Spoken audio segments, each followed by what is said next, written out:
Mashallah, leo tarehe 24 mwezi huu wa pili 2026, taasisi ya Khidmatul Umma tupo hapa Kariakoo, hapa Muhimbili, na leo tumewaletea ndugu zetu hawa iftar.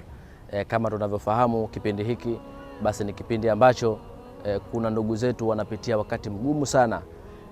Ukiangalia mwezi huu, hii ni amri kutoka kwa Allah Subhanahu wa Ta'ala. Ili uweze kufunga basi lazima upate walau chakula usiku, ili asubuhi kukicha basi uweze kuwa na nguvu ya kustahimili mchana mzima, kutwa nzima.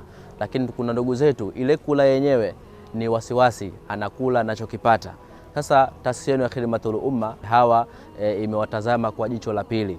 Lakini vile vile kama tunavyofahamu, hii ni sehemu ambayo wanakuja watu wenye mitihani, wengine zile fedha za matibabu kwa wagonjwa wao zinakuwa ni mtihani. Sasa kama fedha ya matibabu ni mtihani, je, cha kukila itakuwaje?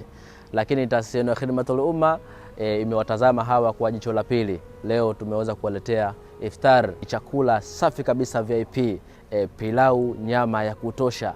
Mashallah. Nichukue fursa hii ndugu yangu mtazamaji, ni kuomba ushirikiane nasi hususan katika kipindi hiki cha mwezi mtukufu wa Ramadhani, ili tuweze kusaidiana kwa kutoa fedha ambazo Allah Subhanahu wa Ta'ala ametupa. Sisi hatuwezi kusaidia kila mtu, lakini kila mtu ana uwezo wa kumsaidia mtu. Sote kwa pamoja tukiungana kwa kidogodogo tulicho nacho, basi tuna uwezo wa kumsaidia mtu. Wabillahi tawfiq.